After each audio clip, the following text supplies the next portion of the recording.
Hi friends, welcome back to my channel. మీరు కనుక నా ఛానల్ ఫస్ట్ టైం చూస్తున్నారా అయితే సబ్స్క్రైబ్ చేసుకోండి.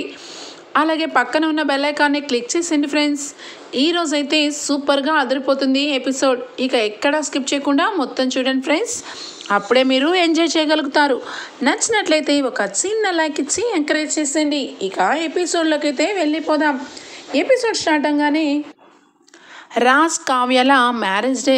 ఇక అందరికీ ఈవినింగ్ పార్టీ పిలవాలని, అందరికీ మంచిగా వెల్కమ్ చెప్పి వీళ్ళ మ్యారేజ్ డే మంచిగా సెలబ్రేట్ చేయాలని సుభాష్ గారు, అలాగే ఇంట్లో ఉన్న ఇక ఇందిరాదేవి, సీతారామయ్య అందరూ అంటూ ఉంటారు.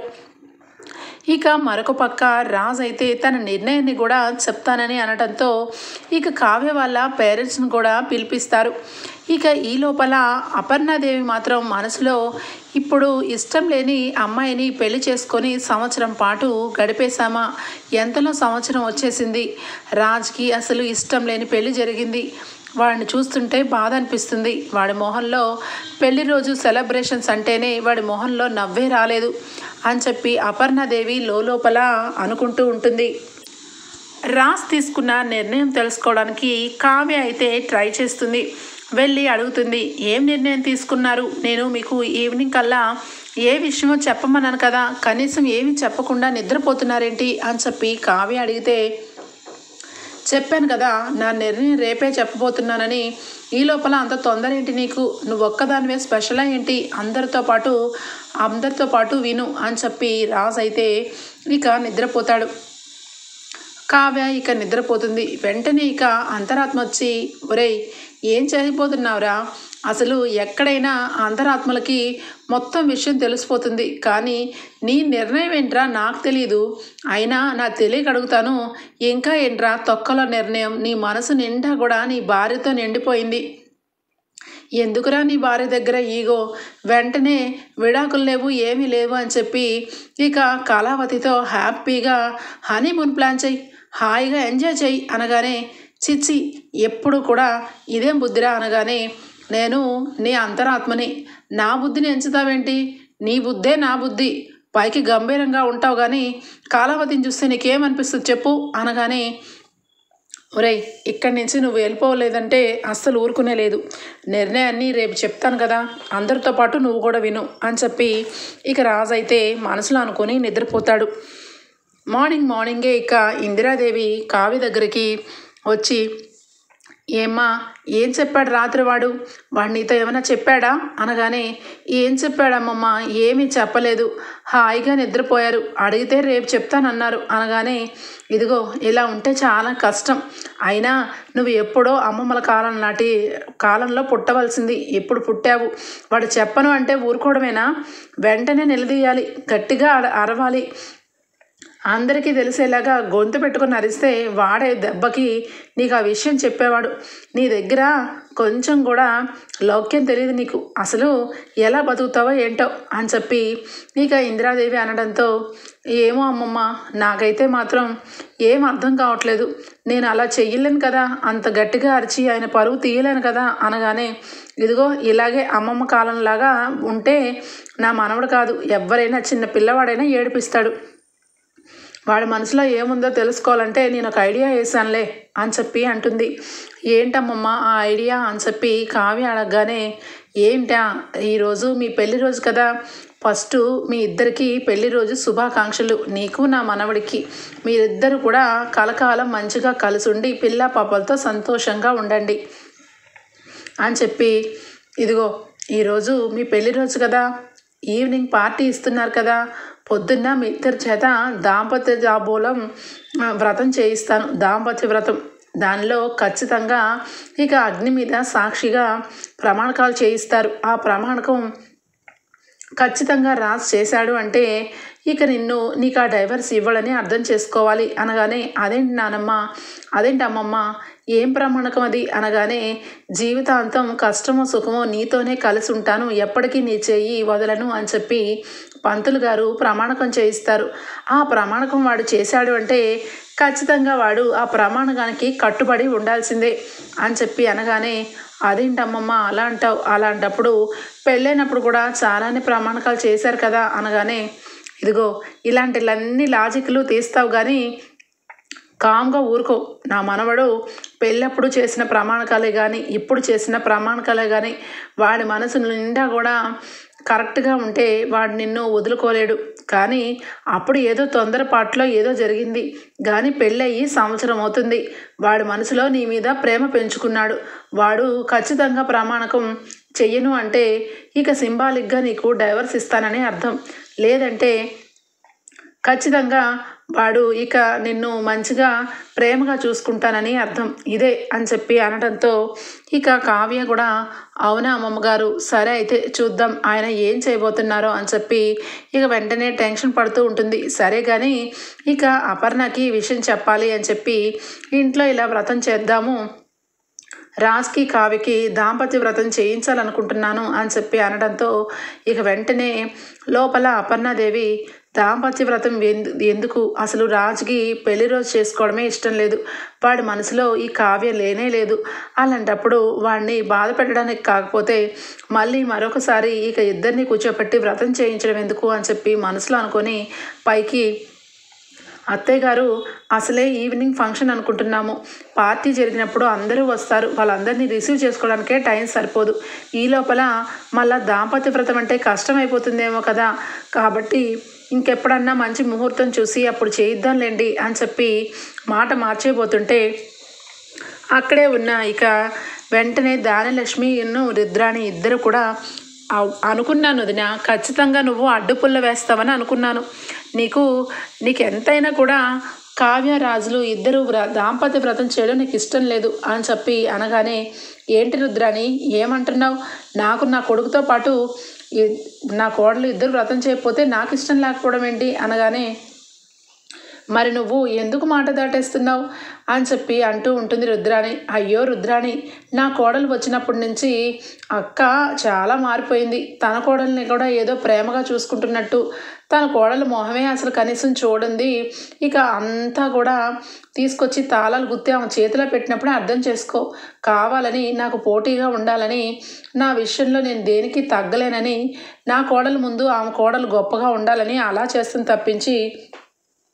ఇక అక్కకి ఏమీ కావ్య అంటే ఇష్టం లేదు, ఎప్పటికీ కూడా కోడలుగా అనుకోదు అనగానే దానిలక్ష్మి నీకు నేను చెప్పానా కావ్యని ఎప్పటికీ కోడలను అనుకోనని, చెప్పు, అయినా మీరు ఏదైనా కూడా నెగిటివ్గానే ఆలోచిస్తారు, ఎందుకు పాజిటివ్గా ఆలోచించరు అని చెప్పి అనగానే అయ్యో వదిన, మేము ఎప్పుడూ నెగిటివ్గానే ఆలోచిస్తామని నువ్వు అనుకుంటే సరిపోదు, ఖచ్చితంగా నువ్వు కావ్య విషయంలో కొంచెం నెగిటివ్గానే ఉన్నావని నాకు అనిపిస్తుంది, ఆ విషయం కావాలంటే విడమర్చి కూడా చెప్తాను, పెళ్ళప్పుడు తను పెళ్లి చేసుకొని ఇంటికి వచ్చితే తన మెడలో ఉన్న నగలన్నీ కూడా తీసేసుకున్నావు, ఆ నగలు అప్పుడంటే నీకు ఇష్టం లేదు కాబట్టి తీసుకున్నావు, ఇప్పుడు నీ కోడలికి ఇంత ఇంటి పెత్తనం అప్పచెప్పావు, ఇంతగా నీ కారునిచ్చి స్వయంగా ఆఫీసుకు కూడా పంపిస్తున్నావు, ఇన్ని పనులు చేసావు కానీ నీ నగలు మాత్రం కావ్య మెడలో వేయలేదు, కావ్యని అందరి ముందు నా కోడలని ఏ రోజు కూడా గర్వంగా చెప్పుకోలేదు, ఇక మరి ఖచ్చితంగా నీ మీద అనుమానించాల్సిందే కదా అని చెప్పి రుద్రాణి మాట్లాడగానే ఇక వెంటనే కోపంతో ఇప్పుడు ఏమంటారు, నా కోడల మీద నాకు ప్రేమ లేదని అంటారా, అంతేనా, మీరందరూ అనగానే అయిపోతుందా ఏంటి, నా కోడలు నా కొడుకు అంటే నాకు ప్రేమే, నా కొడుకుకి పెళ్లి చేసుకొని ఈ ఇంటికి వచ్చిన తర్వాత నాకు కోపం ఉండేది కానీ ఇప్పుడు ఆ కోపం ఏమీ లేదు, ఖచ్చితంగా కావ్య నా కోడలు అని చెప్పి పైన ఏదో వాళ్ళ ముందు కవర్ చేసుకోవడానికి అంటుంది తప్పించి మనస్ఫూర్తిగా మాట్లాడదు అపర్ణాదేవి. మరి ఇంకే అయితే పంతులు గారికి ఫోన్ చేశాను, పంతులు గారు వస్తూ ఉంటారు, ఎంతలో వ్రతానికి సంబంధించినవన్నీ కూడా ఇక సిద్ధం చేయండి, ఇక జంట ఇద్దరు కూడా తయారయ్యి వచ్చి కూర్చుంటారు పీటల మీద అని చెప్పి ఇందిరాదేవి చాలా సంతోషపడిపోతుంది. తన మనసులో పెళ్ళప్పుడు కంటే కూడా ఇక ఈ పెళ్లి సంవత్సరంలో వాళ్ళిద్దరూ కలవాలని, వాళ్ళిద్దరూ పిల్ల పప్పులతో ఉండాలని ఇందిరాదేవి చాలా సంతోషపడుతుంది. ఇక ఇంతలో కావ్య పెళ్ళప్పుడు పట్టు చీరని ఇక తీస్తుంది కబోర్డ్లోంచి, అది తీస్తూనే చాలా ఎమోషనల్ అయిపోతుంది. ఈ సంవత్సరం కరెక్ట్గా ఇదే రోజు నేను ఇక అనుకోకుండా ముసుగేసుకొని అమ్మ చెప్పిందని స్వప్నక్క జీవితం పాడవకూడదని, ఇక ఇంటి కుటుంబం విలువ గౌరవ మర్యాదలు పోకూడదని ఈయన జీవితంలోకి వచ్చాను. ఆ రోజు నా మెడలో కట్టిన మంగళసూత్రం వల్ల ఈయన మీద నేను ప్రేమను పెంచుకున్నాను, ఈయన లేకపోతే నా జీవితమే లేదు అన్నట్టుగా నేను మారిపోయాను. కానీ ఈరోజు ఈయన నిర్ణయం తీసుకుంటానని అంటున్నారు. అది ఎలాంటి నిర్ణయం ఏంటో ఇక దేవుడే నన్ను ఇక కాపాడాలి అని చెప్పి చీరని కట్టుకొని ఇక నగని వేసుకుంటుంది. ఇక అక్కడి నుంచి తయారయ్యి ఇక పీటల మీదకి వస్తుంది. కావ్య అలాగ తెల్ల చీర కట్టుకొని ఇక పెళ్లి నాటి పట్టు చీర కట్టుకొని వస్తూ ఉంటే రాజ్ అయితే కన్ను ఆర్పకుండా అలానే చూస్తూ ఉండిపోతాడు. ఇక మెట్టెలు దిగుకుంటూ ఇక కావ్య వస్తూ ఉంటే ఇక రాజ్ కళ్ళల్లో ఒక రకమైన మెరుపు కనిపిస్తూ ఉంటుంది. కళావతిని చూస్తుంటే ఒక్కసారిగా నాకు మైండ్ అంతా బ్లాక్ అయిపోయింది. అసలు నేను కళావతిని అసలు వద్దనుకోవడానికి నా దగ్గర నిజానికి ఎలాంటి రీజను లేదు. ఏదో నా జీవితంలో ముసుగు వేసుకొని నన్ను మోసం చేసింది అన్న నెపంతో తనని పక్కన పెట్టేశాను. కానీ అదంతా ఒకప్పుడు. నిజానికి కళావతి నన్ను మోసం చేయలేదు. కళావతి నా జీవితంలోకి వచ్చి నన్ను బలవంతము పెట్టలేదు. అసలు కనీసం కళావతిని నేను ఏ రోజు భారీగా చూడకపోయినా తను కనీసం ఆ విషయం ఇంట్లో వాళ్ళ దగ్గర ఎవరి దగ్గర కూడా బయటపడలేదు. తను ఎప్పుడు కూడా నన్ను విలువగానే చూసింది, నా మర్యాదకి భంగం కలిగించలేదు అని చెప్పి మనసులో అనుకుంటూ ఉంటాడు. అక్కడి నుంచి ఇద్దరికి ఇక పీటల మీద కూర్చోమని పంతులు గారు అనగానే ఇక పక్కన కూర్చుని ఉంటాడు రాజ్. ఇక కావ్య అలానే తెల్ల చీరలో ఇక పెళ్లి కూతురులాగే కనిపిస్తుంది. రాజ్ అలాగే కావ్య ఇద్దరు కూడా మంత్రాలు జపిస్తూ ఇక పంతులు గారు ఇద్దరితో పూజ చేయిస్తూ ఉంటే ఒక్కసారిగా ఇక నాది చరామి అన్న ఇక మంత్రాలన్నీ కూడా వస్తూ ఉంటే రాజ్ మనసులో గుండె లబ్డబ్ లబ్డబ్ అని కొట్టుకుంటూ ఉంటుంది. అదే టైంలో కావ్యకు కూడా అదే పరిస్థితి. ఎందుకంటే ఇక ఇదే రోజు ఏ నిర్ణయం తీసుకుంటాడా అని చెప్పి కావ్య డైవర్స్ పేపర్లు సంతకం పెట్టి నిర్ణయం తీసుకోండి అని చెప్పి బాధతో చెప్పిన మాట అన్నీ రాజ్కి గుర్తుకొస్తూ ఉంటాయి. ఈ లోపల ఇక ఒక పంతులు గారు అగ్ని సాక్షిగా ప్రమాణకం చేయాలమ్మా, ఒకరికొకరు తోడు నీడుగా ఉంటాము, ఎప్పుడూ మేము విడిపోము, జీవితాంతం కలిసే ఉంటాము, ఎలాంటి ఒడిదుడుకులు వచ్చినా అని చెప్పి ప్రమాణకం చేయమంటారు. ఇక అంతే, అక్కడ అందరూ కూడా రాజ్ కావ్య వంక అలానే చూస్తూ ఉంటారు. మరొక వైపు అపర్ణాదేవి అయితే లోపల ఒకటే టెన్షన్తో రాజ్ పరిస్థితి ఏంటి, రాజ్ మనసులో నిజంగా కావ్య అంటే ఇష్టం లేదు, వాడికి నిజంగా ఇష్టం ఉంటే కావ్యని నా కోడలుగా చేసుకోవడంలో నాకు కొంచెం కూడా ఎలాంటి ఇబ్బంది లేదు. కానీ నిజానికి వాడి మనసులోనే కావ్య లేనప్పుడు నేను ఏ విధంగా కావ్యని కోడలుగా అనుకుంటాను అని చెప్పి లోపల అనుకుంటూ ఉంటుంది. మరొక వైపు ఇందిరాదేవి టెన్షన్తో వీడు ప్రమాణకం చెయ్యను అని చెప్పి అనగానే నేను ఇక వెంటనే ఇక స్టార్ట్ చేస్తాను, వాడు ఎందుకు ప్రమాణకం చేయడో, అసలు వాడు ఏ రకంగా కావ్యని వదిలేస్తాడో అన్నది నేను అడిగేస్తాను అని చెప్పి తను అనుకుంటుంది. కావ్య కూడా మనసులో ఇక అమ్మమ్మ గారు చెప్పినట్టు ఆయన ప్రమాణకం చేస్తారా చేయరా అని చెప్పి టెన్షన్తో చూస్తూ ఉంటే, అమ్మ ఫస్ట్ ఇక మీరు చెయ్యండి ప్రమాణకాన్ని, అగ్ని మీద ప్రమాణకం చెయ్యండి అనగానే ఇక కావ్య చేయి తీసి ఇక మెల్లగా పెట్టబోతుంటే రాజ్ దెబ్బకి ఉలిక్కి పడతాడు. అదేంటి, నిన్న నాకు డైవర్స్ కాగితాల మీద సంతకం పెట్టి మీరు కూడా ఇస్తే బాగుంటుందని ఇక వెళ్ళిపోయిన కావ్య ఈరోజు అగ్ని సాక్షిగా ప్రమాణకం చేస్తుందేంటి అని చెప్పి అవాక్కైపోతాడు. ఏమిటి బాబు మీరు చూస్తున్నారు, మీరు కూడా అమ్మాయి గారితో ప్రమాణకం చేయండి, ఇద్దరు చేతుల్లో చేయి వేసి ఆ అగ్ని మీద ప్రమాణకం చేసి చెప్పండి, ఇద్దరం జీవితాంతం కలిసి ఉంటాము, ఎలాంటి బాధలు వచ్చినా ఎలాంటి ఒడిదుడుకులు వచ్చినా ఇద్దరము విడిపోము అని చెప్పి ఇక ప్రమాణకం చేయండి అనగానే ఇక ఒక్కసారిగా ఇద్దరు కూడా మొహమొహాలు చూసుకుంటారు. పెళ్లి నాటి తంతు మొత్తం గుర్తుకొస్తుంది. ఇక మంగళసూత్రాలు కట్టడం, కాలికి మెట్టెలు పెట్టడం, తలంబరాలు వేసుకోవడం, అన్ని ప్రతి ఒక్క ఘట్టం ఇద్దరికి గుర్తుకు వస్తుంది. ఇద్దరికీ కూడా ఒకరికి తెలియకుండా ఒకరి కళ్ళల్లో ఎమోషనల్గా కళ్ళ వెంట నీళ్ళు వచ్చేస్తాయి. ఇక వెంటనే కావ్య ఒక్కసారిగా ఎమోషనల్ అయిపోతూ ఉంటే ఇక రాజ్ వెంటనే కావ్య చెయ్యి పట్టుకొని తన చేయి పట్టుకొని ఇద్దరి చేయి తన చేతుల్లోనే పట్టుకొని ఇక గట్టిగా ప్రమాణకం చేస్తాడు రాజ్. ఎన్ని ఒడిదుడుకులు వచ్చినా నేను నా భార్య ఇద్దరం కలిసే ఉంటాం తప్పించి విడిపోము అని చెప్పి అగ్ని సాక్షిగా ప్రమాణకం చేస్తున్నాను అని చెప్పి ఒక్కసారిగా అలా అనగానే దెబ్బకి అపర్ణాదేవి ఇందిరాదేవి ఆశ్చర్యపోతారు. నా మనవడి మనసులో నిజంగా కావ్యని ఇష్టపడుతున్నాడు, కానీ వాడు ఎందుకు ఇంత కారణం ఇన్ని రోజులు ఇక ఎందుకు పక్కన పెట్టాడో తెలియదు, కానీ నిజంగానే నా మనవరాలంటే నా మనవడికి చాలా ప్రేమ అని చెప్పి మనసులో అనుకోగానే అపర్ణాదేవి ఒక్కసారిగా స్టన్ అయిపోతుంది. అంటే రాజ్ మనసులో కావ్య ఉందన్నమాట.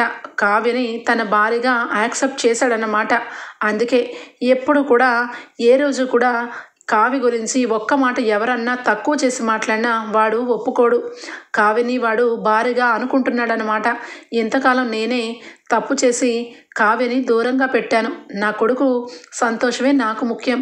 నా కొడుకు మనసులో నా కోడలు ఉందని తెలిసినాక ఇంకా నేను ఇలాగే ఇక కావ్య నా మనిషి కాదని నేను ఎలా అనుకుంటాను అని చెప్పి ఇక అక్కడ పూజ జరుగుతూ ఉంటే అక్కడి నుంచి అపర్ణాదేవి లోపలికి వెళ్ళిపోతుంది. ఇక వెంటనే అపర్ణ అలా లోపలికి వెళ్ళడం గమనించిన కావ్య ఇక అక్కడ ఉన్న రుద్రాని ఇక అపర్ణాదేవి ఇక అందరూ కూడా ఇక ఆశ్చర్యపోతారు. ఎప్పుడు రాజ్ ప్రమాణకం చేశాడో అప్పుడు ఇక అక్కకి బాగా మనసులో మండినట్టుంది. అందుకే ఇక వెళ్ళిపోయింది. పేరుకి నా కోడలు అంటుంది, కానీ ఖచ్చితంగా ఇక కావ్య అంటే అస్సలు ఇష్టం ఉండదు. కావ్య పేదింటి నుండి వచ్చింది. రాజ్ చాలా ఉన్నత చదువులు చదివాడు. కావ్య లాంటి భార్య రాజ్కి ఏంటి అని చెప్పి చాలాసార్లు బాధపడిన అక్క ఈ మధ్య పెద్ద పెద్ద హోదాల్లో ఉండేటట్టుగా అందరికీ కూడా పెత్తనం చలాయించేలాగా అందరం ఎక్కించింది దేనికంటే నా మీద కోపానికే. ఇప్పుడు అర్థమైంది అక్క గురించి అని చెప్పి ఇక ఒక పక్క అనుకుంటూ ఉంటుంది ధాన్యలక్ష్మి. ఇక అక్కడే ఉన్న రుద్రాని ఖచ్చితంగా ఇలా ప్రామాణికం రాజ్ చేయడాన్ని ఇక ఓర్చుకోలేకపోయింది వదిన అని చెప్పి అనుకుంటూ ఉంటే ఇందిరాదేవి అపర్ణదేవి ఎందుకు అలా ప్రవర్తించిందా అని చెప్పి అనుకుంటూ ఉంటే ఇంతలో ఇక వెంటనే ఇక నగల బాక్సును పట్టుకొని కిందకు దిగుతుంది. ఇక అక్కడే ఉన్న అపర్ణ అలా మెట్లు దిగుతూ ఉంటే అందరూ ఆశ్చర్యపోతారు. ప్రమాణకాలు అన్నీ అయిపోయినాక ఇక అమ్మాయికి ఇక పుట్టింటి తరపు నుంచి బట్టలు పెట్టాలి అని చెప్పి అనగానే అప్పుడే ఇక వస్తారు కనకం అలాగే కృష్ణమూర్తి. ఇక పుట్టింటి వాళ్ళ తరపున బట్టలు తీసుకొని వచ్చి ఇక కావ్యకి అలాగే రాజ్కి బట్టలు పెడతారు.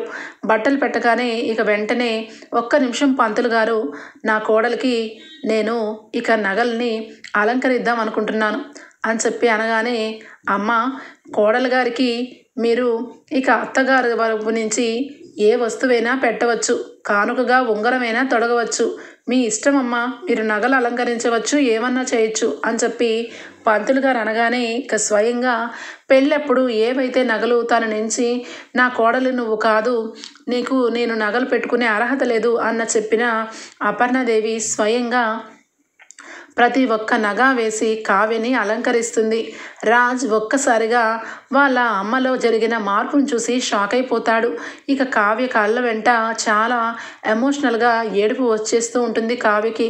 ఇక వెంటనే కావ్య కళ్ళ వెంట వచ్చిన నీళ్ళని ఇక అపర్ణాదేవి తుడిచి నగలన్నీ వేసి అచ్చం లక్ష్మీదేవిలాగే ఉన్నావు కలకలలాడుతూ, అందుకే అనుకుంటా బహుశా నీ పేరు నా కొడుకు కళావతి అని పిలుస్తాడు అని చెప్పి రాజ్ చేయిని పట్టుకొని కావ్య చేతిలో పెట్టి మీ ఇద్దరూ కలకాలం కలిసి ఉండాలని మనస్ఫూర్తిగా కోరుకుంటున్నాను అని చెప్పి అనడంతో ఇక పంతులు గారు అమ్మ ఇక వ్రతం పూర్తయింది, పెద్దవాళ్ళ ఆశీర్వాదం తీసుకోండి అనగానే ఇక వెంటనే కావ్య మనసులో చాలా ఆనందం వేస్తుంది. ఇక అపర్ణాదేవి ఆ రకంగా కావ్యని దగ్గరికి తీసుకొని ఆ రకంగా అనడం మొట్టమొదటిసారి కాబట్టి చాలా ఎమోషనల్ అయిపోతుంది. రాజ్ కూడా కావ్యని అన్ని విధాలుగా చూసుకుంటానని అగ్ని సాక్షిగా ప్రమాణకం చేసేసరికి కావ్యకి అర్థమైపోతుంది ఆయన మనసులో ఇక ఖచ్చితంగా డైవర్సు ఇవ్వరని, ఇక ఖచ్చితంగా ఆయన నన్ను కోరుకుంటున్నారని. ఇక ఇద్దరు కూడా పెద్దవాళ్ళ ఆశీర్వాదం తీసుకుంటారు. ఇందిరాదేవి సీతారామయ్య ఇద్దరు కూడా మంచిగా ఆశీర్వదించి ఒరే మనవడా పెళ్ళయి కరెక్ట్గా సంవత్సరం అయింది, సంవత్సరం తిరిగేలోపు ఇక నా చేతిలో మనవడినో మనవరాలనో పెడతానని మాట ఇచ్చావు, కానీ ఆ మాట తప్పావు. కాబట్టి నువ్వు ఖచ్చితంగా 3 నెలలు నీకు టైం ఇస్తున్నాను. ఈ రోజు నుంచి కరెక్ట్గా 3 నెలల లోపల మంచి శుభవార్త నాకు తెలియాలి. నా బహుమతి నాకు ఎప్పుడు ఇస్తావు అని చెప్పి ఇక ఇందిరాదేవి సీతారామయ్య ఇద్దరు కూడా రాజ్కి అడుగుతారు. ఆ మాటకి కావ్య ఇక సైలెంట్గా అలానే ఉంటుంది. రాజ్ కూడా మొహమాట పడుతూ ఇక అలానే చూస్తూ ఉంటే వెంటనే ఇక అపర్ణాదేవి అందుకుంటుంది. ఇదిగో మామయ్య గారు, ఇప్పటి వరకు ఎప్పుడు కూడా నేను రాజ్ తరపున భరోసా ఇవ్వలేదు. ఈరోజు మీ అందరి ముందు మీకు భరోసాగా చెప్తున్నాను. ఖచ్చితంగా 3 నెలలే కర్మ, 2 నెలల్లోనే మంచి గుడ్ న్యూస్ని వింటారు. నా కొడుకు నా కోడలు ఇద్దరు కూడా మంచిగా హనీమూను వెళ్ళి వాళ్ళిద్దరూ మంచిగా ఎంజాయ్ చేసి మన ఇంట్లో ఒక పసి పాపల ఏడుపుని తెప్పిస్తారని ఆశిస్తున్నాను అని చెప్పి ఇక అపర్ణాదేవి చాలా మంచిగా మాట్లాడుతుంది. ఇక అక్కడే ఉన్న ధాన్యలక్ష్మి రుద్రాణి ఇద్దరు కూడా దెబ్బకి షాక్ అయిపోతారు. అపర్ణాదేవి ఒక్కసారిగా కావ్యతో ఆ రకంగా మాట్లాడి కావ్యకి నగలు అలంకరించి కావ్యని ఇక మహాలక్ష్మి అని చెప్పి అనడంతో పక్కనే ఉన్న అనామిక కడుపు మండిపోతూ ఉంటుంది. ఇక వెంటనే కళ్యాణ్ వచ్చి ఇక వదిన, ఏంటి వదిన, నిజంగానే పెద్దమ్మ చెప్పినట్టు అచ్చం లక్ష్మీదేవిలాగే ఉన్న వదిన అని చెప్పి ఇక అనడంతో ఇక వెంటనే అందరూ కూడా ఇక భోజనాలు కార్యక్రమాలు డైనింగ్ టేబుల్ మీద కూర్చొని తింటూ ఉంటారు. ఇక వెంటనే స్వప్న అలాగే ఇక అక్కడ కూర్చొని రాజ్, ఏంటి రాజ్, ఈరోజు మీకు పెళ్ళయ్యి కరెక్ట్గా సంవత్సరం అయింది. ఇంకా ఈరోజు నార్మల్గా ఎవరి చేత్తో వాళ్ళే తింటారా? మీరు కావ్యకి పెట్టండి, కావ్య మీకు తినిపిస్తుంది అని చెప్పి స్వప్న అనడంతో ఇక వెంటనే ఒకరికొకరు ఇద్దరు కూడా ఇక అన్నాన్ని తినిపించుకుంటారు. ఇక మనసులో మాత్రం ఒకవైపు రాజ్ ఆ రకంగా ప్రవర్తిస్తున్నందుకు మనసులో చాలా ఆనందంగానే ఉంటుంది కావ్యకి. కానీ ఆయన ఒకప్పుడు తాతయ్య గురించి నాతో చాలా నాటకాలే ఆడారు. అలాగా ఇప్పుడు కూడా ఇదంతా నిజంగా నాటకమా నిజమా అని చెప్పి అయోమయం పరిస్థితుల్లో ఉంటుంది కావ్య. ఇక వెంటనే రుద్రాని, ఏంటి రాజ్, ఈరోజు ఏదో నిర్ణయం తీసుకున్నాను కావ్య గురించి, నీ విషయం గురించి అని చెప్పావు. ఇప్పటి వరకు ఊరిస్తూనే ఉన్నావు, కనీసం విషయం ఏంటి ఈరోజు కూడా చెప్పవా ఏంటి అని చెప్పి రుద్రాని అడుగుతుంది.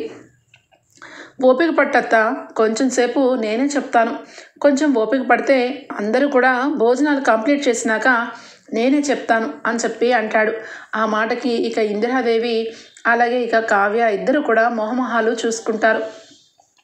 ఇక కావ్య పక్కకు లాక్కొని వచ్చి, ఇదిగో నా మనవడు ఇంకా నీకు బాధ పెడతాడని అనుకుంటున్నావా?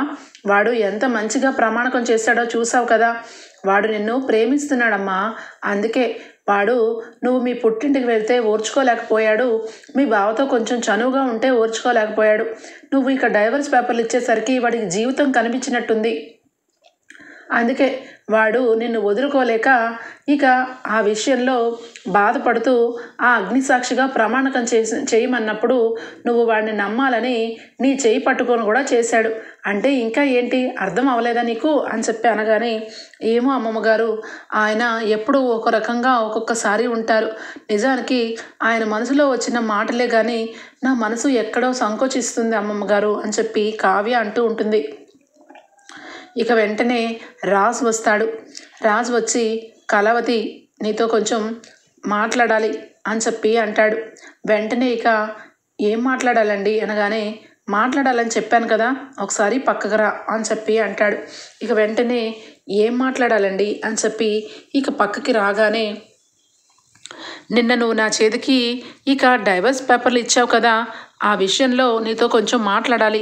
సంతకం చేయమని చెప్పి నాకు ఇచ్చావు, సాయంత్రం కల్లా రిజల్ట్ ఏంటని అడిగావు, ఇక ఇప్పుడు కూడా అడగవా అని చెప్పి రాజ్ అడగగానే ఇక దెబ్బకి కావ్య షాక్ అయిపోతూ, అంటే మీ ఉద్దేశం ఏంటి అనగానే, నా ఉద్దేశం ఏమనుకుంటున్నావు, ఖచ్చితంగా సంతకం అయితే పెట్టాను, అందరి ముందు ఇస్తే బాగోదు కదా అని చెప్పి నిన్ను పిలిచాను. నీకు ఇచ్చేసిన తర్వాత ఇద్దరం వెళ్ళి విషయం చెప్తే ఇంట్లో అందరికీ అర్థమవుతుంది అనగానే కళ్ళ వెంట దెబ్బకి నీళ్ళు వస్తాయి కావ్యకి. ఇక వచ్చి వెంటనే, నిజంగా మీరు చాలా గ్రేట్ అండి. ఒక్క నిమిషం ఒక రకంగా ఉంటారు, మరుక్షణం ఇంకొక రకంగా ఉంటారు. ఇప్పుడే అనుకున్నానండి, నిజంగా దేవుడు నాకు వరం ఇచ్చాడు, నా భర్త నన్ను వదలనని ప్రమాణకం చేశాడు, ఇక జీవితాంతం హ్యాపీగా ఉండొచ్చని అనుకున్నాను. కానీ అప్పుడే నా ఆనందం మీద నీళ్ళు చల్లేశారండి మీరు అని చెప్పి ఇక కళ్ళ వెంట నీళ్ళు పెట్టుకుంటే, ఇదిగో కళావతి, ఎందుకు అంత ఎమోషనల్ అయిపోతున్నావు? నువ్వు కోరుకున్నావు కదా, నేను కోరుకున్నాను సరే, నువ్వు కూడా సరే కదా అని చెప్పి సంతకం పెట్టావు కదా, అందుకే అనగానే అదంతా కూడా నా మనసులో లేదండి. నిజానికి మీ మనసులో ఉన్న ప్రేమ బయట పెట్టాలని నేను అలాగే మీ నానమ్మ ఇద్దరం కలిసి ఆడిన డ్రామా అది.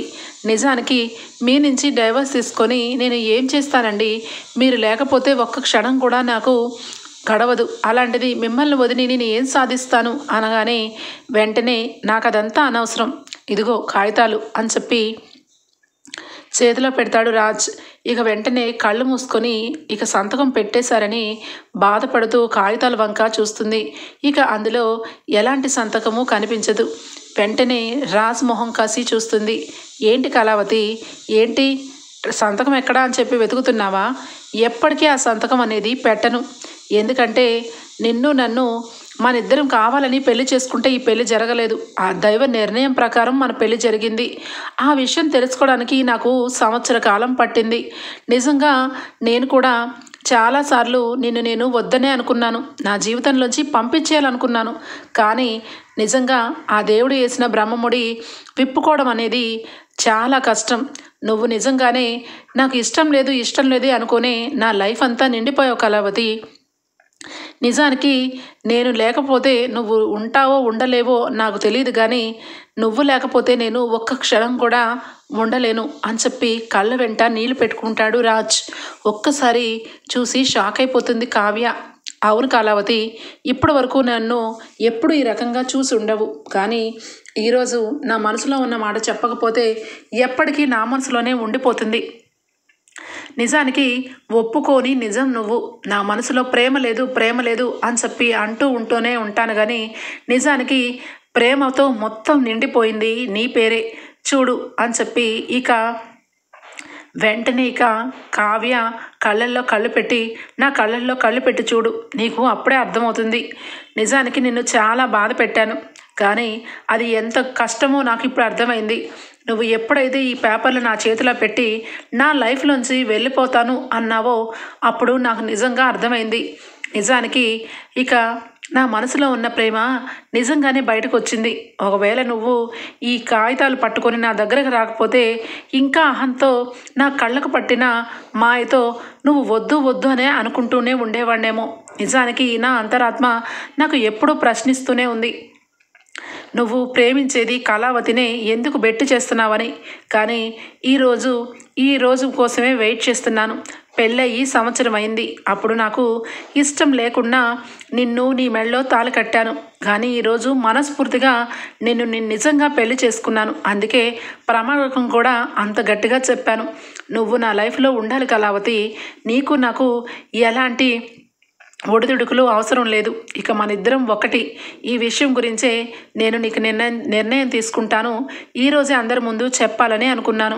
పద, ఈ విషయమే మీ ఇంట్లో వాళ్ళకి మా ఇంట్లో వాళ్ళకి చెప్తాను అని చెప్పి చేయి పట్టుకొని బయటకు తీసుకొని వస్తాడు. ఇక అపర్ణాదేవి అటు ఇక ఇంటి కుటుంబ సభ్యులందరూ ఏంటా రాజ్ ఈ రకంగా తీసుకుని వస్తున్నాడు అని చెప్పి అనుకుంటూ ఉంటే ఇక తన చేతికి ఉన్న ఉంగరం తీసి అందరి ముందు కళావతి చేతికి పెట్టి, సారీ కళావతి, నన్ను క్షమించు, నిన్ను నేను చాలా బాధ పెట్టాను, కానీ ఇక నుంచి మన ఇద్దరి మధ్య ఏ బాధ ఉండదు, ఆనందమే ఉంటుంది. మీ అందరికీ కూడా ఒక విషయం చెప్పాలనుకుంటున్నాను. ఒక నిర్ణయం తీసుకున్నానని చెప్పాను కదా, నా జీవితంలో ఎప్పటి వరకు నా మనసులో ప్రేమ ఏమీ లేదని నేను స్వభావంగా ఉండిపోయాను. కానీ ఈరోజు చెప్తున్నాను, కళావతి నా భార్య. కళావతి గురించి ఇక ఇంట్లో ఎవ్వరూ కూడా ముసుగేసుకొని రాజు లైఫ్లోకి వచ్చింది, రాజుని మోసం చేసింది అన్నమాట ఎవ్వరూ అనకూడదు. ఎందుకంటే కళావతి ముసుగేసుకొని వచ్చి నా ప్రేమను గెలిపించింది, నన్ను అందరి ముందు విలువగా నుంచోబెట్టినట్టు చేసింది. అలాంటి కళావతి గురించి తప్పుగా ఎవ్వరూ మాట్లాడద్దు. ఈ పెళ్లి రోజు మా ఇద్దరికి మళ్ళా పెళ్లి జరిగింది, నిజంగా పెళ్లి జరిగింది అనే గర్వంతో చెప్తున్నాను. అందుకే నా చేతి ఉంగరం తన చేతికి పెట్టి చెప్తున్నాను. తను నా భార్య. నాకెంత గౌరవం ఇస్తారో నా భార్యకు కూడా ఇక నుంచి అంతే గౌరవం ఇవ్వాలి. నా భార్య గురించి తప్పుగా ఎవ్వరూ మాట్లాడడానికి వీల్లేదు. మళ్ళా చెప్తున్నాను అత్త, ఏ రోజు కూడా కావ్య నన్ను మోసం చేయలేదు, ముసుగేసుకొని రాలేదు. నన్ను పెళ్లి చేసుకొని నిజానికి నాతో బాధలు పడుతూ ఉంది. ఈ విషయాలు ఎవ్వరికీ తెలియవు. కానీ ఈరోజు ఇక చెప్పకపోతే ఇక నేను నాకు చెప్పే ఛాన్స్ ఎప్పటికీ దొరకదు. మీరు అనుకున్నట్టు కావ్య నేను ఆ గదిలో ఉంటున్నామే కానీ నిజానికి భార్యాభర్తలాగా ఎప్పుడూ లేము. కానీ ఇక నుంచి కొత్త లైఫ్ స్టార్ట్ చేయబోతున్నాము. తాతయ్య గారి కోరిక మేరకు ఇక ఈ రోజు నుంచి మేమిద్దరం నిజంగా భార్యాభర్తలాగా ఉండాలనుకుంటున్నాము. ఈ నిర్ణయంతోనే ఇక కావ్య వాళ్ళ అమ్మ నాన్న వాళ్ళు కూడా రమ్మని ఎందుకు చెప్పానంటే, కన్న తల్లిదండ్రులకి ఖచ్చితంగా పుట్టింటి నుంచి వాళ్ళకి బాధ ఉంటుంది. నా కూతురు జీవితం ఎలా ఉంటుందా, ఇష్టం లేని పెళ్లి చేసుకున్నాడు నా అల్లుడు, నా కూతురికి జీవితాంతం తోడు ఉంటాడా నీడు ఉంటాడా అని చెప్పి ఆలోచన ఉంటుంది. ఆ ఆలోచన కూడా పోగొట్టడం కోసమే వాళ్ళకు కూడా చెప్తున్నాను. చూడండి ఆంటీ, మీ అమ్మాయిని నా చేతిలో పెట్టినప్పుడు మీరు ఎన్నో ఆశలతో పెట్టారు. కానీ అప్పుడు నా మనసులో ఎలాంటి ప్రేమ లేదు మీ అమ్మాయి మీద. కానీ ఈరోజు చెప్తున్నాను, నిజంగా కళావతిని గుండెల్లో పెట్టుకొని చూస్తాను. మీరు ఎలాంటి టెన్షన్ పడద్దు అని చెప్పి అందరి ముందు ఇక స్ట్రాంగ్గా తన నిర్ణయాన్ని చెప్పి కావ్య మీద ప్రేమని బయట పెడతాడు రాజ్. ఓకే ఫ్రెండ్స్, ఎపిసోడ్ అయితే ఇంతతో ఎండ్ అయిపోతుంది. రేపటి ఎపిసోడ్లో కలుద్దాం ఫ్రెండ్స్. అంతవరకు bye, take care, thank you for watching.